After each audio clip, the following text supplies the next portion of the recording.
The DWe kit by DW is fun to play, but it's also been quite a divisive kit amongst electronic drum users. It's definitely not for everyone, and some of its novel features have brought with them a pretty unique set of pros and cons. It's got a lot of different innovative elements, and while technically many of these aren't actually brand new, it's the first time that they've been cohesively brought together into one product that's going to be widely available. That all adds up to a very interesting and unique electronic, well, convertible electronic acoustic drum kit. I'm Luke, this is the eDrum Workshop, and if you're new here, I do get very in-depth, so this is a thorough review. If you only want to know certain things, use the timecodes below. And before we get stuck in, a quick disclaimer, I was part of the beta testing team for this kit. I had it for many months before its release, and I've used various versions along the way. I'm also able to keep this kit, so I didn't purchase it. However, I'm fully independent as I'm supported by my store over at theedrumworkshop.com, so I'm free to give my full honest opinion about all of the good and the bad of the kit,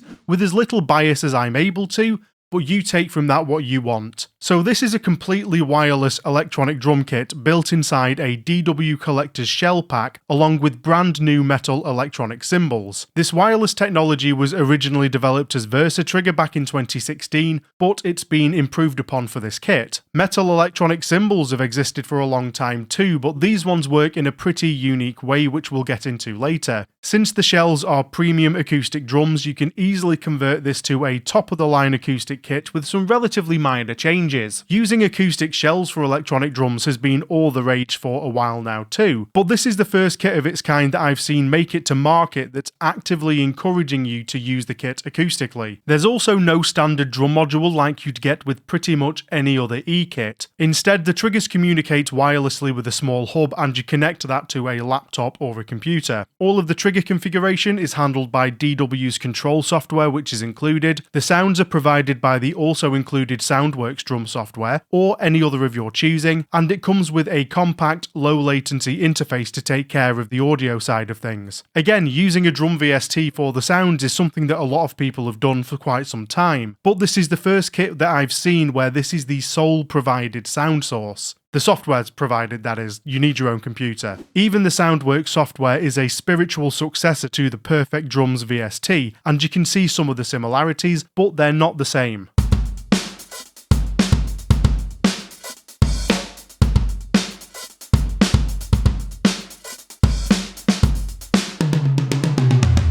Although this kit is a testing kit, I have been sent the final components, so what you see on my kit should be what's included with the 5-piece kit and hardware bundle. Being a convertible kit, it also comes with a full set of acoustic batter heads, a snare side head and snare wires. The cymbal hardware comes with both acoustic components and specialised components for the electronic pads, like this hi-hat clutch and top pole with a screw for the hi-hat bottom plate, and rubber felts for the electronic cymbals. I've been told that the appropriate extras should come with any of the drums or cymbals that are bought separately as well. The shell hardware is all top-notch, which you would expect with a premium kit. The tension rods are smooth, the graduated hoops feel nice, and everything just feels solid. The rack toms use suspension mounts, which are maybe more beneficial when you're using them as an acoustic kit, but they do add a nice tactile feel when playing them with mesh heads, and the ball mounts allow for flexible positioning. The hardware pack also maintains this consistent quality, and all of the stands are very sturdy. The only minor hardware issue that I've had is one lug coming loose over time where I hit my rim shots on the snare. To be fair, this does happen to me on other drums with triple flanged hoops, and it happened more when I first got the kit. I wouldn't normally bring it up, but this can affect aspects of the triggering if it isn't remedied, so I'll come back to that in the trigger performance section. I can't understate how clean it looks in person with no cables coming off it. It really does sell the impression of an acoustic shell pack from the outside, despite there being plenty of electronics on the inside. Speaking of, when you take the heads off, the drum triggers don't immediately appear quite as premium due to the exposed wires. Normally I wouldn't be that bothered about this, but this is a product that encourages you to remove the components, so I'd be more confident in the idea of converting these regularly if these were concealed instead. There's also an incredibly thin wire attached to the throw-off for the snare. Fortunately, you don't actually disconnect it from this wire, but I am quite clumsy, so I can imagine catching it since it's exposed. Otherwise, the trigger towers and the rest of the build are solid. As I understand it, there are piezos in each tower, and there's an FSR in the center tower which detects pressure. This center block also contains the AA battery compartment. I've heard some concerns about the battery compartment being inside the drum. You do have to take the heads off to replace them. I'll come back to the battery life, but from my experience so far, it's been easy to keep an eye on the battery levels, and you should be able to spot a low battery and change it at a convenient time rather than during a gig. From above, the metal cymbals look like any other lathed, brilliant finish cymbals, aside from the rubber separator for the bell zone. This definitely helps to sell the acoustic aesthetic. From below, it's a little bit less flattering. There's more going on inside these cymbals than most other electronic cymbals. They've got multiple sensors, they use FSR for choking, every trigger has some form of microprocessor in it, they're wireless, and they require battery compartments. So I'm not really sure if they could have pulled it off without some kind of chunky plate underneath. I personally don't mind this visual trade-off, and from a distance it still looks good in my opinion, but it's absolutely going to be a matter of preference. The cymbals all come with these rubber pieces that are used in place of cymbal felts, and looking at the promo photos, I might have these upside down. I'm not sure, this is the way that it makes the most sense to me because there are grooves in the cymbal at the top that line up with the gaps in the rubber, and I assumed that the curvature is what helps allow for movement. Almost all of the promo shots and videos have them the other way round though. I actually didn't think to ask when it arrived, and now I kind of refuse. Either way, they let the cymbals spin freely and they sway as much as they're able to, which is no problem at all when there are no wires and 360-degree triggering. The hi-hat clutch is also a proprietary attachment that hooks into this plastic slot. The top hi-hat pad also has some foam cushioning on the bottom which comes into contact with the bottom plate as you close it, and this helps reduce plastic-on-plastic clattering. The DWe hub is compact and light, with a USB-C connection to hook up to your computer, or to a USB charger plug if you want to use it standalone, and it has a mini jack connector for MIDI out. There's a 3.5mm jack to DIN MIDI connector included. I would have also quite liked a MIDI import, because I think that would just make it easier if you wanted to integrate other components from another brand. The RTAP, which stands for Real-Time Audio Processor, is a compact audio interface. It's a very simple interface with a USB-C connector,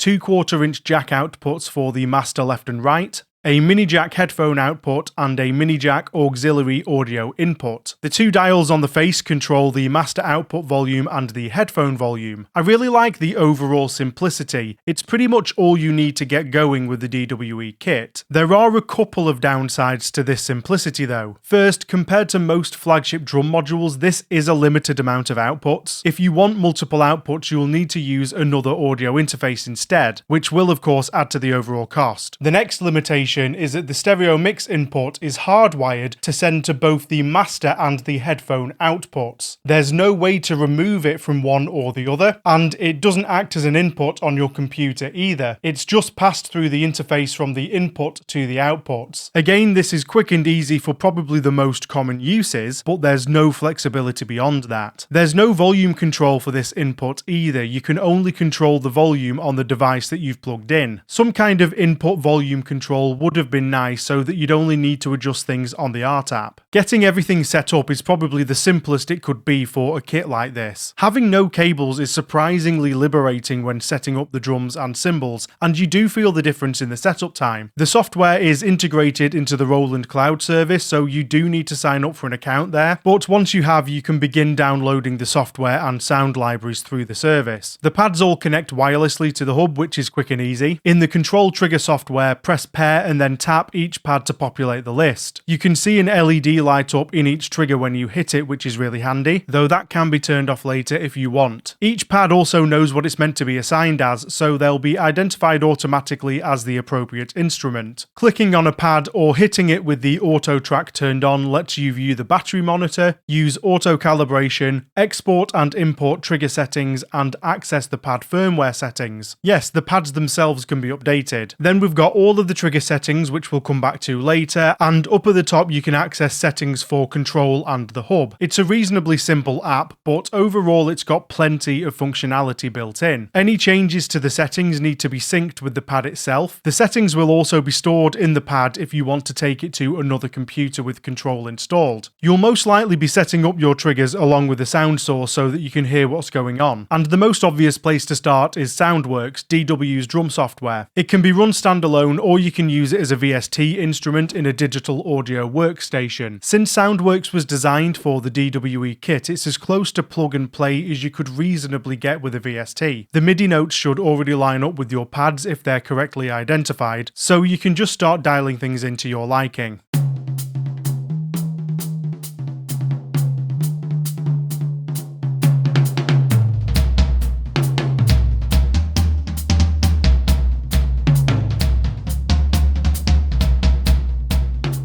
The feel of an electronic kit is a huge part of the playing experience, and the DWe has a lot going for it in this area. The 3-ply heads found on the snare and the floor tom are Roland's heads with DW branding, and I think they're some of the best mesh heads available. Roland's 2-ply heads are on the rack toms, and I think that they're very satisfying to play as well, and they're definitely in line with the 3-ply heads when used on these diameters. The toms ship with acoustic resonant heads, which is not usual for electronic drums, and it does feel different to using mesh on the bottom because you get some resonant tone out of them, which definitely blends into the overall feel psychologically. I quite like the ambient addition that it gives to the toms, but it does raise the overall volume of the kit a little bit compared to using mesh resos, which is something to consider.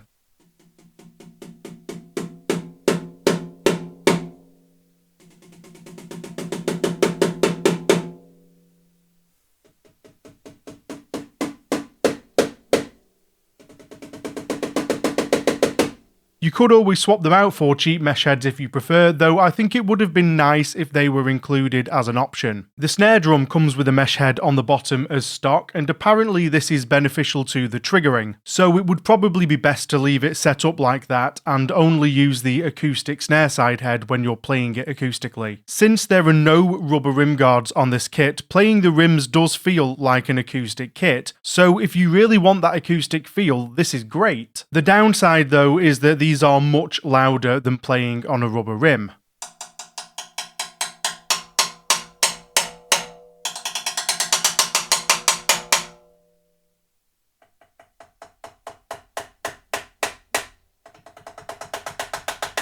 It also means that playing the rims can still chip or splinter your sticks, whereas rubber rims typically don't. For me, this is especially an issue when playing rim shots on the snare. So in an ideal world, I'd put Roland's rim guards on all of these drums, but unfortunately, their 14-inch rim rubber cutouts don't match this snare's lugs, and I haven't seen the VAD style rims without the cutouts available separately yet. They also don't make a 16-inch rubber rim, so that wouldn't help for this floor tom, and finally, using rubber rims on this kit negatively affects the rim triggering. I'll come back to that in the triggering section. The kick drum head is a thick 2-ply mesh that feels very different to any other that I've used. I believe it's a brand new design just for this kit. I've used a DTX-PRO head on my own kit for quite some time, and it's a very thick single ply that feels very close to my lob, but it's also very loud.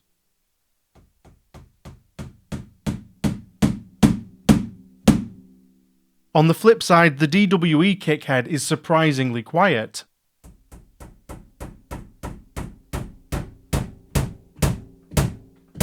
There's a large foam insert behind the head too, which helps keep the rebound under control, and there's also a small cushion installed up against the resonant head, which helps to reduce the resonance, though some can still be heard. It's possibly my favourite mesh kick head so far, especially on a drum this large. I've become quite accustomed to hitting the cymbals on this kit now, and I think that the response across the bow and bell feel pretty good with the tip or shoulder of the stick. I think that they've got the balance of the bell size and height right on these cymbals too. It feels really natural to play on all of them. Unfortunately though, the edge does feel very clunky to lay into because there's just no flex there. But I have found that it's a sort of psychological hurdle that fell away once I got used to playing the kit. I do still prefer good rubber cymbals overall, especially the newer, more flexible ones. Every metal cymbal that I've tried has some kind of compromise that stops it from feeling anything like an acoustic cymbal. The hi-hat can also feel a bit unnatural due to how solid it is when you tighten up the clutch. Again, this is something that I kind of forget about when playing, so it doesn't really bother me that much. But I have been asked in comments of other videos whether it can be loosened to freely spin like the other cymbals, so I tried it.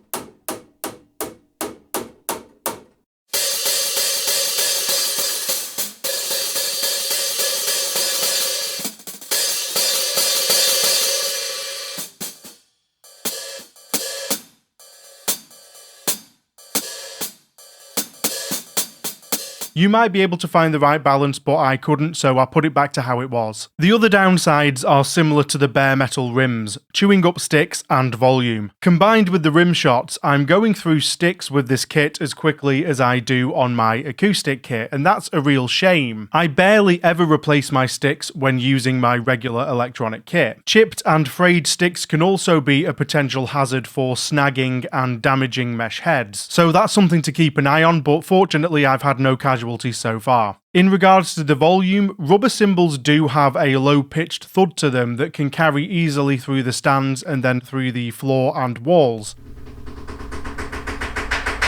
And metal cymbals do have a higher pitched attack, so I kept trying to convince myself that the sound was just different rather than significantly louder. Then I made a noise comparison video.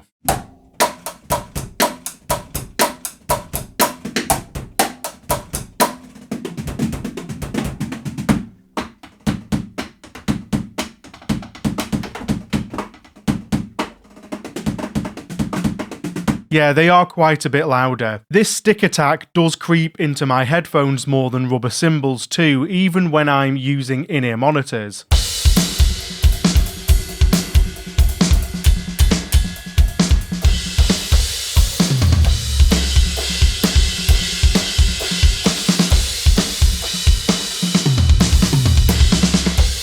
So it's not overwhelming, but it is noticeable, especially on the bow of the ride cymbal. I'm not sure if any metal electronic cymbals will ever avoid all of these trade-offs. You basically can't get accurate triggering from something that vibrates like an acoustic cymbal, so they'll always need damping of some kind, and I doubt that you can get the volume down much more than this without coating the surface in something that takes the feel even further away from wood on metal. I was asked about using rubber tips with these cymbals too, so I bought some to try.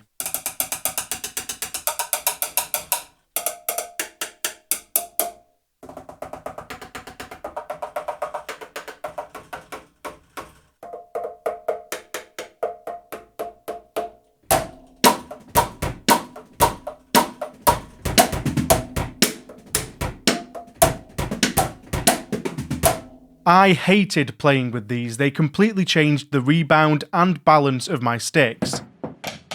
I'm not going to spend any more money on different rubberized methods to test, and I don't really think you should either. If you really need the quietest electronic drum setup, this just might not be the kit for you.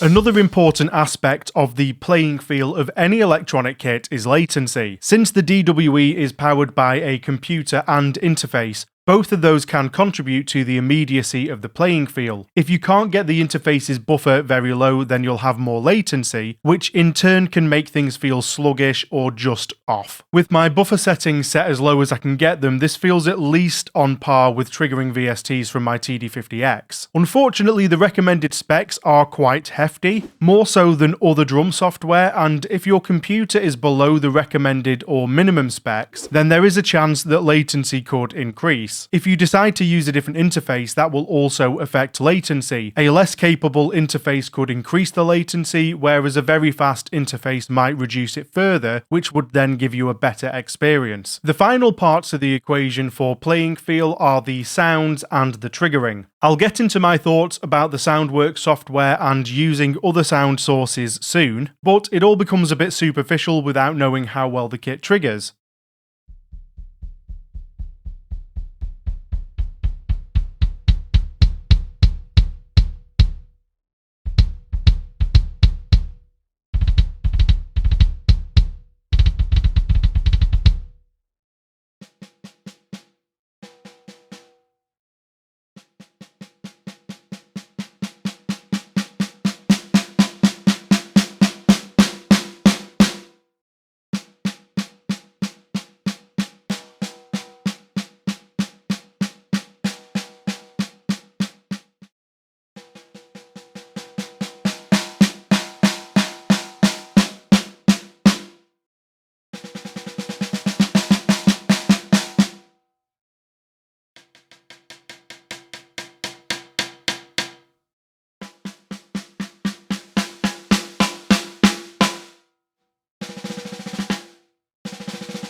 If you've watched everything in those previous clips and the kit appears to react how you expect and fulfill your needs, you'll probably have a great time with the triggering on this kit. For me, it's about 90% there. As you could see, some of the aspects of the triggering are really strong, and I'll get into the unique features that I really like, but I am going to get into the weeds of that last 10% or so in this section. So if it feels like I'm focusing quite a lot of time on the negatives, please do keep that entire context in mind. So let's back it up. As I mentioned, the control app is where you'll find all of the trigger settings. These deal with the translation of zone detection, dynamic control, and the pad behavior before the information is passed along to wherever you're getting your sounds from. When setting up the triggers, there's an extra step compared to many other eDrum kits: pad calibration. This makes the drum icon flash, then you hit the rim to calibrate and it's done. The cymbals also require calibration and it's just as simple. You can also calibrate the hi-hat pedal, which takes you through a quick setup process for getting the open and close range right.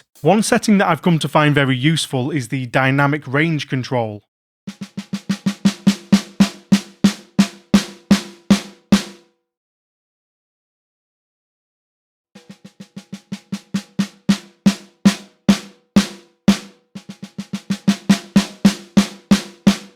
This setting in this exact form doesn't exist on other modules or software that I've used, at least as far as I can remember, but I'm glad that it's here because it took the dynamics from 80% there to exactly where I wanted them. And what's even better is that you can set this differently for every zone, as well as setting distinct velocity curves for each zone too. The tom triggers don't have positional sensing enabled, but I know that the pads are technically capable of detecting position. They're effectively the same as the snare trigger as far as I can tell, minus the throw-off cable, and if you go into the debug settings in control and make it believe that a tom is a snare trigger, the positional sensing will work.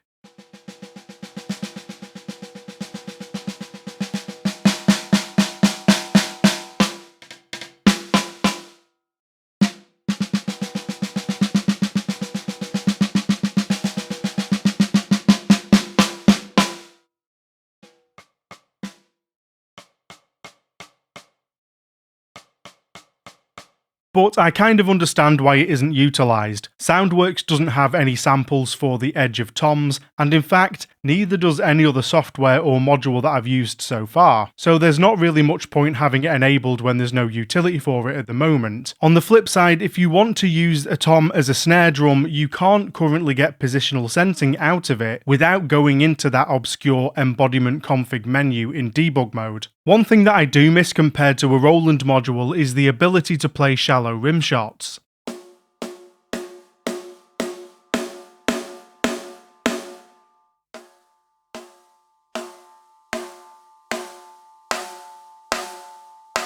This uses a combination of positional sensing and rimshot detection as I understand it. Positional sensing on the rims just isn't a feature on the DWe, which is a bit of a shame in my opinion. It's a great expressive tool that helps really sell the acoustic feel, but so far only Roland modules seem to trigger them properly, and I think maybe some Superior Drummer 3 SDX packs have the articulations. I really like having 3-zone cymbals all around the kit, and I think that that should be a standard across the board at this point. It's another level of acoustic realism if you want it, but any extra zones that don't involve adding a new pad are a good thing in my opinion regardless.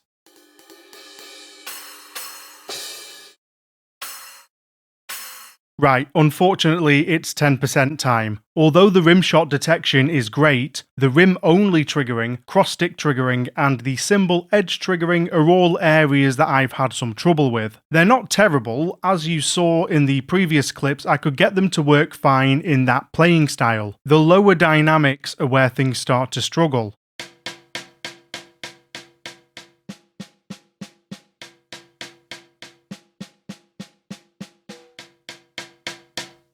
When playing rim clicks, anything below a low-medium velocity, so soft to very soft hits, get picked up as head hits on pretty much every drum. Whether or not this is a big deal for you really depends on how you play. I like to do some rim clicky rolls from time to time, but they can be a bit hit or miss on this kit.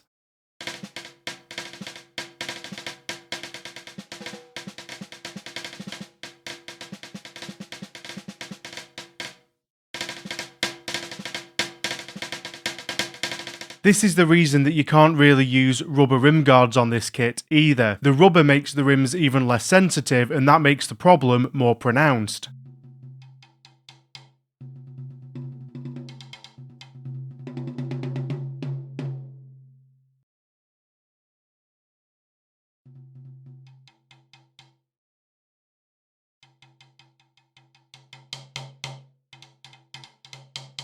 If you never go down to that dynamic range on a rim only hit, you might be able to overlook this. There are also some hot spots on the rims.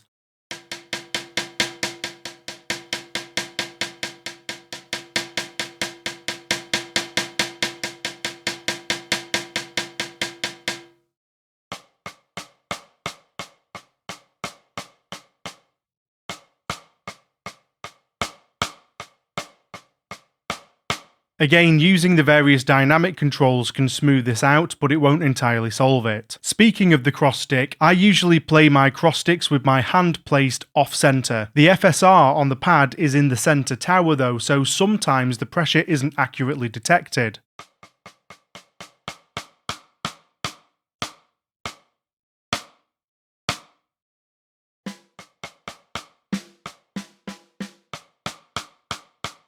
This has definitely improved with the most recent trigger that I was sent, which has gone through all of the final checks that the retail pads do, but I still find it a bit inconsistent overall. Sometimes when I recalibrate the pad, it seems to become really sensitive, but then over time I find that it misses a few cross sticks and triggers a rim or a rim shot, and that's really jarring. So if I was in a live situation and I was relying solely on muscle memory, I don't know how well it would fare. Since the pressure of your hands needs to be in place before you hit the rim as well, I often find it less forgiving than even an acoustic drum or Roland's digital snare.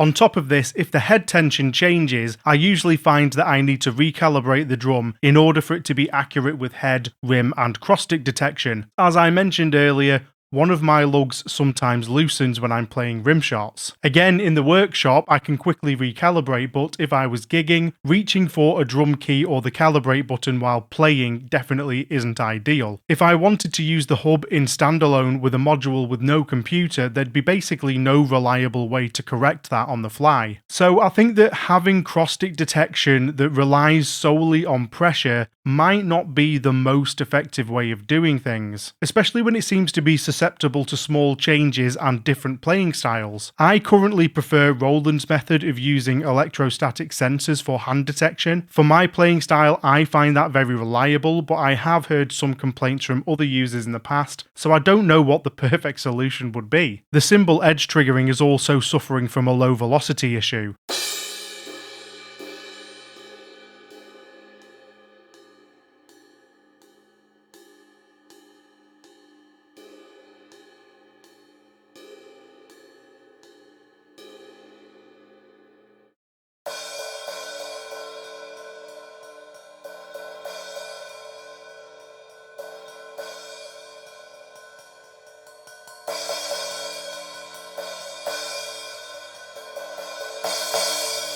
Now, I don't often play regular edge hits at that velocity, and for the majority of my own playing, even on the hi-hat, it's not been that detrimental, but it does make cymbal swells choppy with intermittent bow triggers coming through.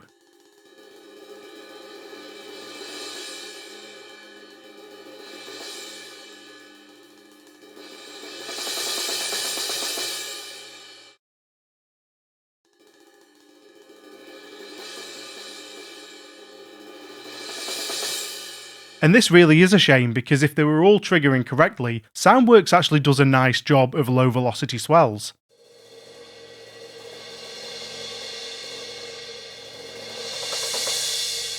I've played with a lot of settings and I can't dial it out. Fingers crossed it can be fixed with a software or firmware update rather than being a physical issue. But for now, I can't let it pass. It's letting the cymbals down considering that the rest of the triggering is great. Unfortunately, the DWe cymbals don't support positional sensing.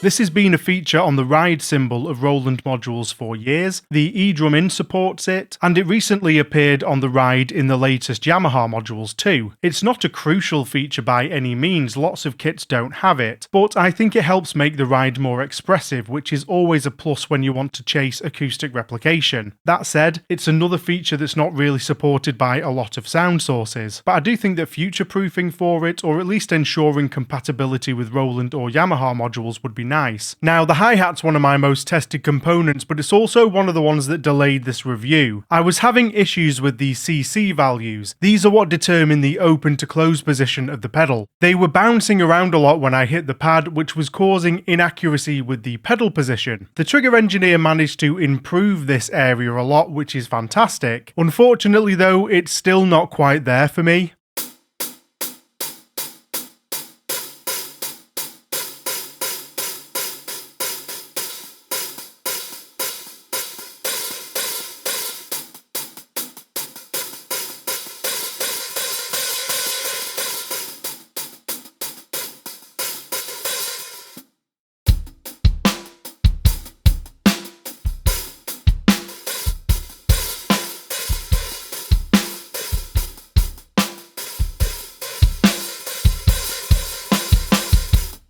So some movement in the CC values is still present, which affects the semi-closed and tight-closed areas in particular. In Soundworks, there's a CC crossfade option which blends through the transitions as you open and close the pedal. But when the pedal values bounce around, I get transitions that aren't intended, and that can make the whole thing quite jarring and unnatural. This crossfade option can be disabled, which does help with the random transitions, but then that means I lose the benefits of having it on, and it kind of just becomes unnatural in the other direction. Now, the reason I've not written this off as entirely bad is because I can get the response to work well enough for my general playing style. If I set up the pedal so that my resting position is fully closed, I can play 90% of the things that I want to because I don't really use slightly open hi-hats very often, and you can see that in the playing examples throughout this review. However, what I expect to be able to achieve with a flagship level kit is resting my foot in the closed position, applying pressure to get a tight closed position, then slowly opening it up through semi-closed to wide open. And the controller can technically do that, but when I'm hitting the pad it all sort of falls apart. So how much this will bother you will come down to your playing style and your expectations. It's also worth noting that some parts of this are purely triggering, whereas other parts are the sound engine and samples. I actually think that Superior Drummer 3 handles the hi-hat slightly better than Soundworks at the moment, but it does still suffer from some of the issues that are trigger related. I'm hopeful that this can be improved in both areas, but this is where I'm at the moment. And once again, there's no positional sensing on this pad, so that does mean that technically Roland's VH14D has an advantage there. However, only the TD50X has internal sounds that make use of the positional sensing. The TD27 doesn't, and so far any of the VSTs that I've used don't have sample support for this as far as I'm aware. So I don't really see that as a huge deal at the moment. Okay, I think we're through the 10%. Let's look at some of the more unique features of this kit's triggering. The throw-off on the snare is pretty novel.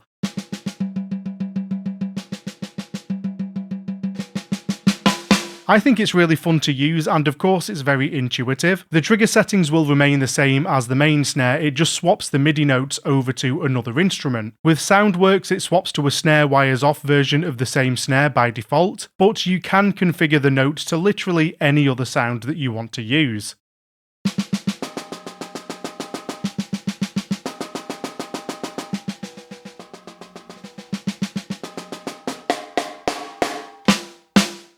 I've seen some people label this purely a gimmick, but the way that I see it, any additional expressive features or access to other sounds on the fly can have value, especially if they're this quick and easy to use. You could opt not to use it and it literally wouldn't matter, or you could set it up for all kinds of interesting, creative, alternative sounds. Due to the FSR in all of the drum pads, you can also pitch bend and mute the drums, which can be really fun to use.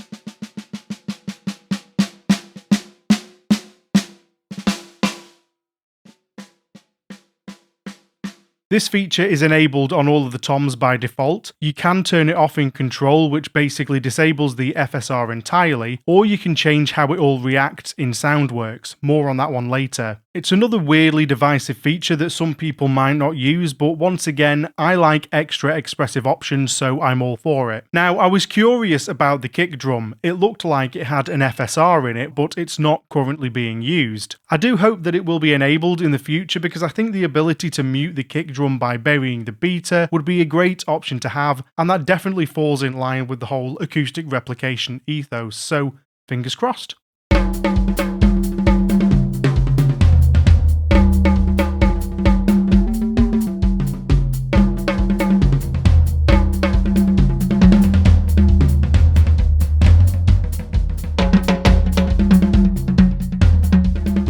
The Soundworks software is essentially a fully fledged drum VST, so there's a lot to cover. For this review though, what matters to me the most is how well it serves the DWe kit, what features make it unique, and of course, how it sounds. Starting with the samples, of course every VST has its own sound character, and Soundworks is no different.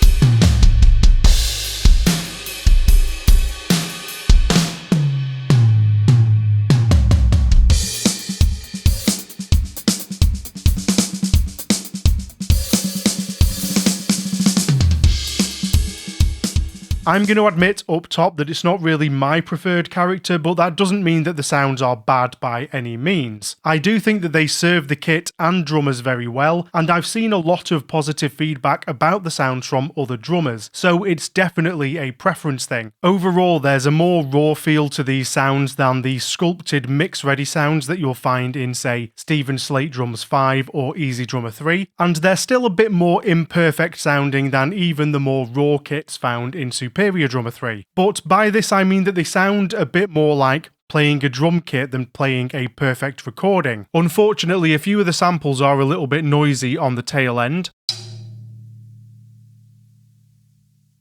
and some of the instruments in the presets have been shortened to help counteract this. However, I don't feel like it negatively affects the playability.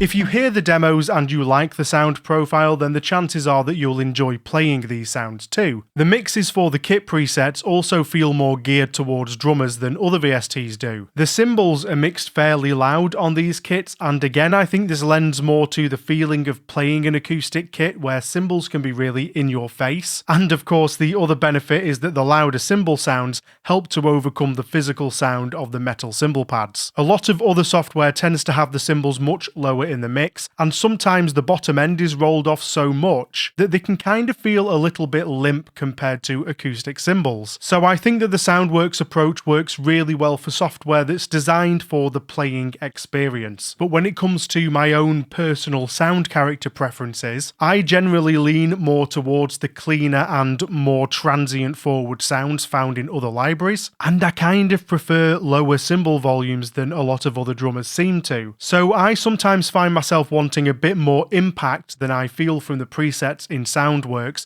especially from the snare. The preset kits, even the ones labelled modern or metal, tend to feel a bit more old school to me and not quite as punchy and clear as I'd like them to be. I think it's a mixture of the way that the samples were captured and the preferred mixing style used for the preset kits. You might feel completely differently, and to be honest, there are plenty of sound shaping tools in there to get me closer to how I want the sounds.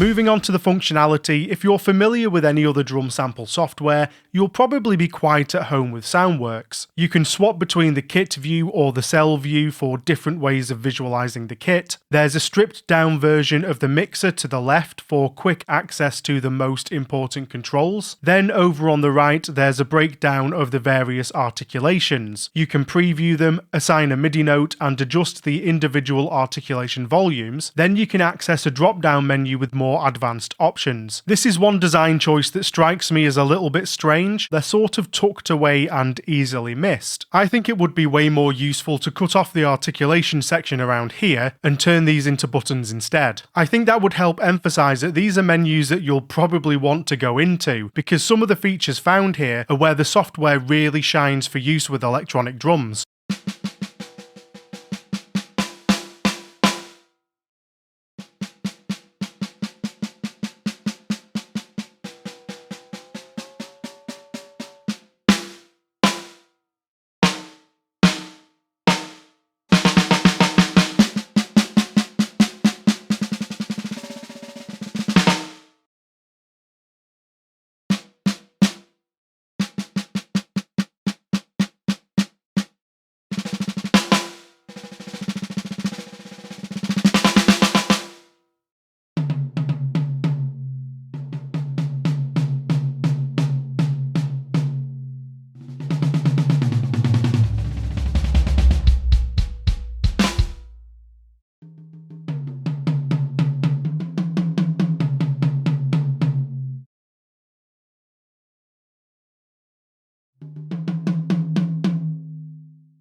These options are great, but there are a couple that I feel like are maybe missing. First, I think a control for how quickly the drums mute when you apply pressure would be a great addition. Currently, they cut off a little bit quickly for my tastes, and I think it would be great to have a user-defined option for that. In the MIDI CC settings menu, you can also adjust the positional sensing zones on the snare and the pedal transitions for the hi-hat. There are currently only center and edge zones on the snare in Soundworks, but you can control the transition point for the samples, and you can also use the crossfade button to make the transition smoother. For the hi-hat, you can set the exact points for the 7 open to tighter closed transitions, so you can really dial in the values to your preferred pedal response. Currently, these two options are tied to the kit presets along with the full MIDI mapping for all instruments, so every time you change kits, the snare CC, hi-hat CC, and MIDI notes will all reset to the default values unless you adjust them on every kit preset and then save them. I think it would be best if there was some kind of global setting for all of these, especially the hi-hat, as I imagine most people will want this to remain consistent between kits. At the moment, setting all of these up on every preset that you use is a bit of a chore. There are a couple more drummer-focused features across the bottom of the main screen, which help bolster the DWe's functionality. The favourites list gives you quick access to the kits that you've starred in the main kit list. This is particularly handy as I think the layout of the main preset list is a bit basic. It's just one big long list that you need to scroll through. For now, it's not a huge deal, but I imagine it would become quite overwhelming if you make a lot of your own presets, or if there are more expansions released down the line. There's a set list function that has a metronome and lets you name songs, then assign a kit preset and a tempo to them. It doesn't have an integrated song player for backing tracks, which I think would be really cool, but it's still handy to have the option of setting up all of your clicks in this format. The kit designer is a pretty standard instrument selection tool, but it also has a huge amount of detail about each of the drums that were recorded and how they were recorded, which is appreciated. Then the feature that excites me the most is the instrument designer, which lets you build instruments out of multi-layered samples. You can have up to 18 dynamic layers,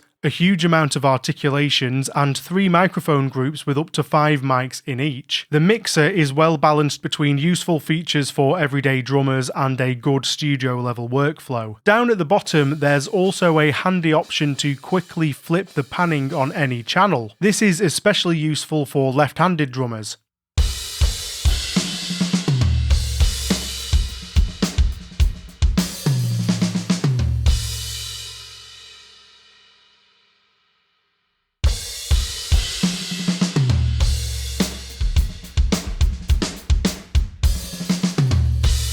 For those of you that are more studio inclined, there's also the ability to route every microphone group to various buses, built-in effects like a channel strip EQ, compression and transient controls, saturation and reverb, and there are also sends that you can set up for various uses. So you can do the majority of the processing in the software if you want to. Alternatively, you can route the audio out into a DAW if you have particular plugins that you prefer. And then the last section up at the top is the grooves section, which has built-in MIDI grooves and a composer timeline where you can build up parts into drum tracks. This is the part that's probably aimed more at producers or songwriters than drummers, as the software is available separately from the kit, but you never know, it might be useful for inspiration. So overall, I think that Soundworks is a great piece of software to power the DWe kit. It's not perfect and it might not fulfill every need for every kind of user, but it works well for the kit that it's designed for, and of course there's always the potential of it becoming something really special with a few tweaks to the functionality and the possibility of future sound libraries. That said, if you do prefer other VSTs, there's nothing stopping you from using those instead. And just for full transparency in this section, the VSTs that I'm going to show off were provided to me by their respective companies. The DWe kit works great with the VSTs that I've used it with, and the control app has a bunch of MIDI maps that you can select to quickly set up the entire kit for each one. This makes things pretty simple compared to using some other eDrum kits or modules with VSTs. I'm sure that more maps could be added to make the selection even more robust, but you also have the ability to create your own custom MIDI maps to match any software that you use. Not every DWe feature is natively supported by every piece of software.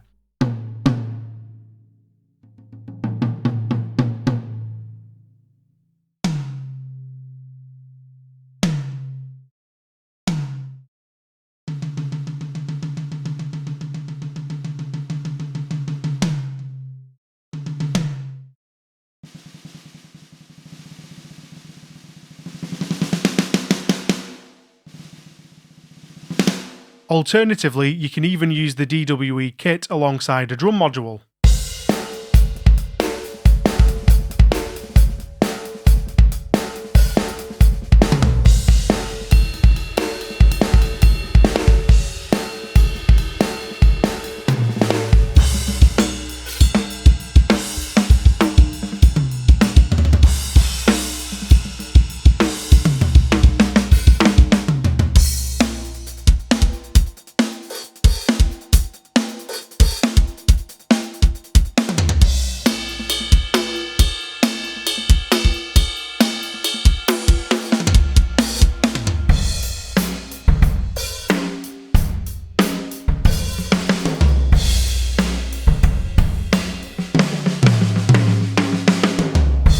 Again, the same caveats apply. Not all modules can use all of the DWe's features, and there are some quirks based on exactly how each module uses the incoming MIDI data. But you can get the majority of modules working well in most areas pretty easily, thanks to the MIDI maps. So there are a lot of sound source options for the DWe kit, and I think that it handles the majority of them really well. This kind of flexibility is sort of crucial for the DWe due to the more fragmented way that the components work compared to a kit and module bundle. It's maybe not the pinnacle of flexibility yet. I think the eDrum In software pips it for customization, but that has been out much longer at this point, and it's been developed hugely over a few years. I'm hopeful that some software updates will take care of these small details, but for now I'd say you'll get the most complete experience using the kit with Soundworks, though some VSTs and modules really aren't that far behind.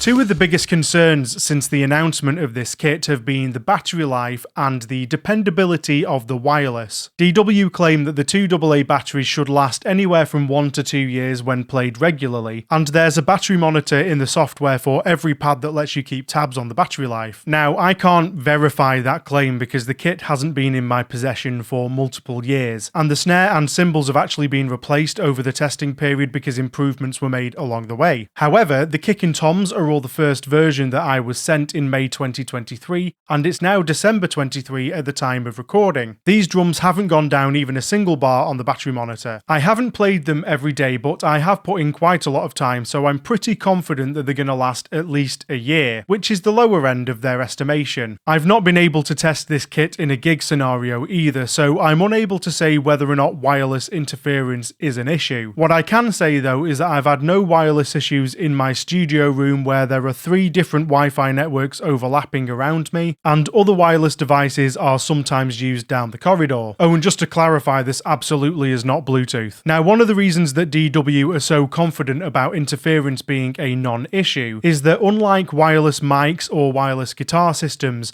the drums aren't continuously connected or streaming any audio. Each trigger is effectively asleep until it's hit, and then it goes back to sleep. So think of it more like a remote control or something, a small amount of data only being intermittently sent. The range is also pretty impressive. From my testing, I've been able to match the official range of around 30 feet, even with an insulated wall in between.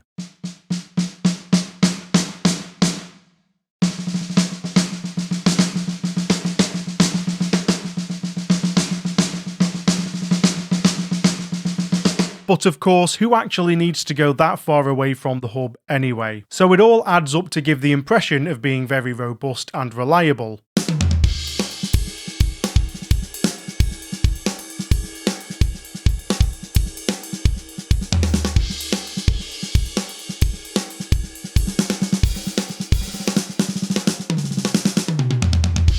So one of the big selling points for this kit, according to DW, is the ability to swap between acoustic and electronic kits all in one package. Now, I'm not going to review this kit as an acoustic kit, though it does sound great, which you should expect at this price level.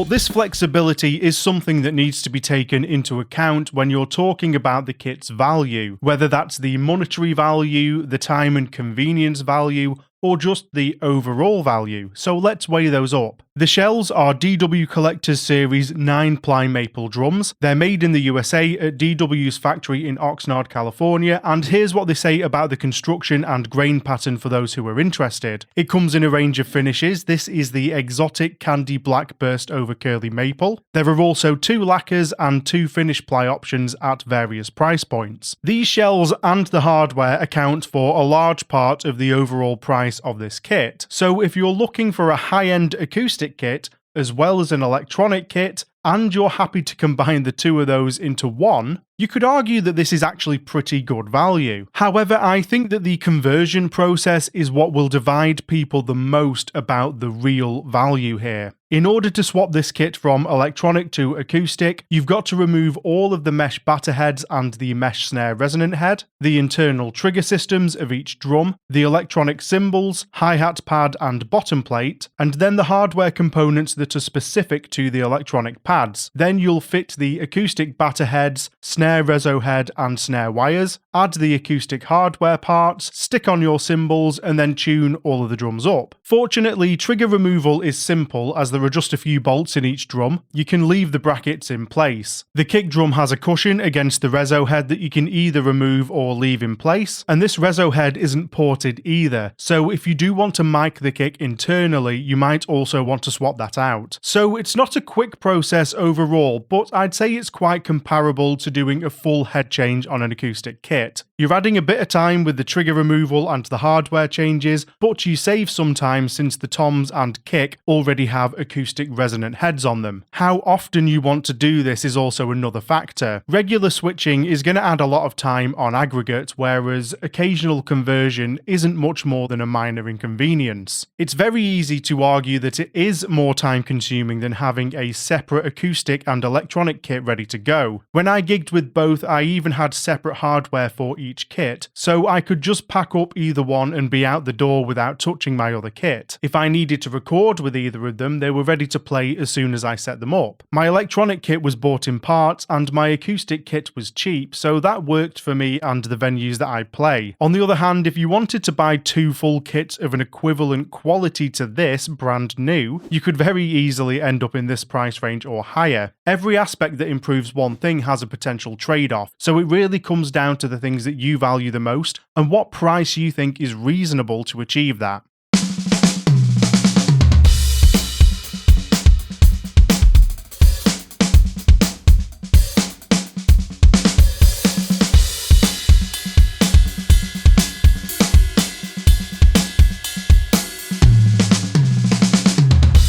The kit will be available in 4-piece and 5-piece configurations with the ability to purchase the shell packs alone or as full bundles with cymbals and hardware. The 4-piece version comes with some smaller drums, and then the 12x9 rack tom is the same as the 5-piece. As a full bundle, it comes with the 14-inch hi-hats, one 16-inch and one 18-inch cymbal, and the hardware for everything with the kick pedal. The 5-piece version comes with deeper drums and additional 10x8 tom, then the bundle for this configuration adds a second 16-inch cymbal and the extra hardware for it. There are 3-piece and 4-piece cymbal packs available too, so these can be added on later if you prefer. On top of this, any of the drums and cymbal pads will be available individually, along with an 8x7-inch rack tom which isn't included with any of the stock configurations. So the prices vary quite a bit depending on the finish and the bundle, currently ranging from $4,500 for a 4-piece shell-only pack up to $11,000 for the most expensive full kit bundle. On screen are the US prices. I don't currently have prices for other regions, though you could probably make a reasonable estimate using exchange rates and adding taxes where appropriate. No doubt about it though, these kits are expensive. Whether or not you think the price is appropriate will be entirely subjective. The way I see it is that flagship kits are always expensive, especially when they bring a lot of new things to the table, which I think this kit does. When you couple that with the high-end acoustic kit angle, it's not surprising to see the price tag this high, though I'm not going to pretend that it's affordable to the majority of people. I do think that it's nice to see a few different configurations available from the get-go. Not many high-end kits launch with this much variety. Also, some electronic kits come with no snare stand, hi-hat stand, or kick pedal, so it is nice to see those included here when you opt for the bundle.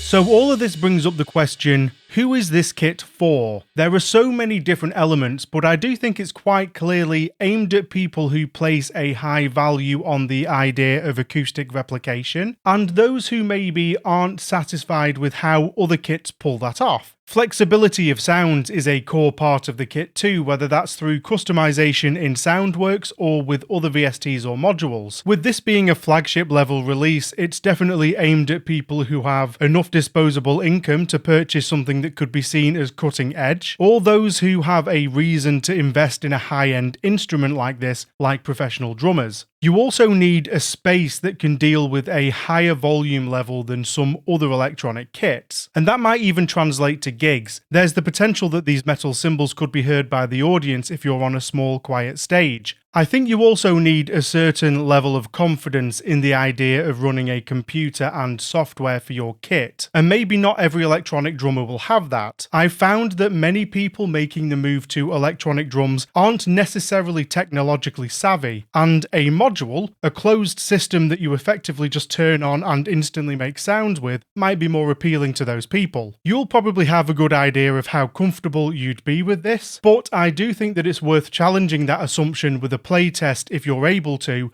because you might find it less daunting than you think. It's also aimed at people who are happy to buy into an ecosystem. It's totally seamless within itself, which is a huge plus, but you've got to be kind of all in with its approach. Sure, you can use any sound source, but if you wanted to add triggers or pads from outside of this ecosystem, you're going to need another module or trigger interface involved somewhere, get all of the MIDI working together, and then use wires for those additional components. And it's kind of funny, even I sort of fall outside of the target demographic for this kit as it stands. I'm satisfied with the electronic kit that I built for myself. I don't have an issue with rubber cymbals or rubber rims. The convertible aspect isn't really something I would prioritize, though it is lovely to have. I think the wireless is fantastic, but it was hardly the first problem that needed solving on a stationary instrument. I like mixing and matching pads from different places, and I'd really struggle to justify the cost of this kit to myself, especially this particular model. And yet, it's still a really fun kit to play, and most of those things fall away after spending a bit of time with the kit. I've been helping to get as many hiccups resolved along the way as possible, but there had to be a cut-off for this review somewhere, and I can't just let everything slide due to the possibility of future improvements. So as it stands, yes, some aspects of this kit are weak points, and it's definitely not for everyone. In contrast, the DWe nails the majority of its innovations and what it set out to do in the first version of the kit, which I think really deserves some credit. That's why it's taken so long to work out my thoughts on this kit, and why I may be being a little bit less harsh on it than I might have been on some other kits. I'm really interested to see where it could go from here, because I think that its niche will expand as more people get to try it out. I'm also hoping that we see more affordable versions of this kit in the future. That's going to be the best way to get more people on board. And I wouldn't be surprised to see more companies trying out the software route as a viable sound source for their kits, now that there's a good example of doing it on the market. Knowing how much the team behind the kit have put into this is a peep behind the curtain that I don't usually get for a review, but it does come with a double-edged sword of potentially affecting my objectivity. I really hope that I've done enough in this review video to assure you that I've accounted for that, and that I've given you the most honest and accurate assessment that I can. So if you like what I do enough to make it this far, please consider supporting me in any way that you can. That could be as simple as liking the video or subscribing to the channel, following the support links in the description, or purchasing kits or samples from my store over at the ddrumworkshop.com. The store is my preferred method because you get to support the channel and you'll also improve your electronic drums in the process. Thank you so much for watching, and I hope you enjoy the rest of your day. Cheers!